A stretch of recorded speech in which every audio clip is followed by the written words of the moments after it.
বাবা এই আমি গেছিলেন কই সকালে? আরে সকালে ওই যে সরবলিক বাড়ি গেলাম, ওকে বাড়িতে এই দেখ এই গাপ পাকছে, বিলেতি গাপ।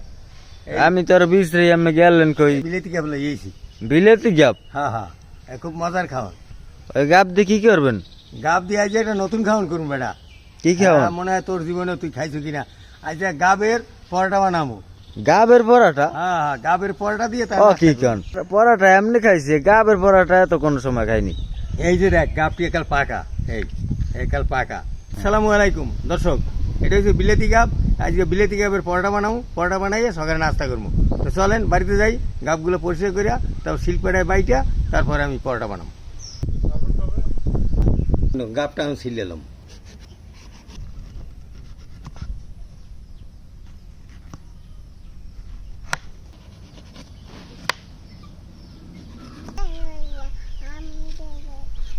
গাপগুলা সেলা হয়েছে, এখন ধুয়ে এলাম।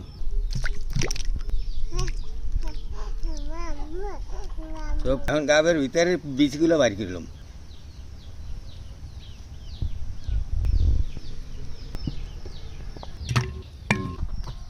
গাপগুলো সেলা হয়ে গেছে, এখন শিলপাটায় বাইটে এলাম। গাপটা শিলপাটায় বাইটে লইছি, ময়দার করি লবণ, একটু তেল,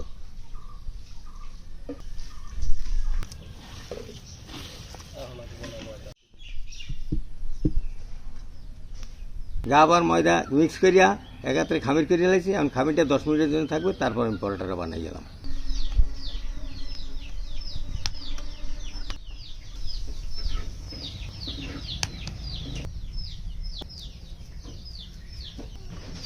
তেল,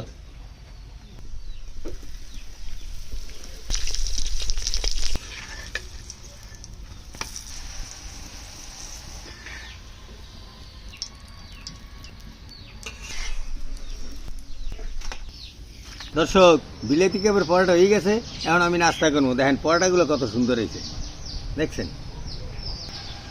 বিসমিল্লাহ। হেভি মজা খাইতে আছি। বিলেতি কাপের পরোটা খুব মজা লাগতেছে, হালকা মিষ্টি মিষ্টি লাগতেছে। পাকা গাপ তো এইরকম গ্রামে আসলে এখন পাহা গাপ এখন কিন্তু বাজারে ওঠে। পাহা গাবার না, তাই আমি পরোটা বানাই খাই, দেখেন কি মজা লাগে। ভালো থাকেন, সুস্থ থাকেন, দেখা হবে নতুন কোনো ভিডিওতে।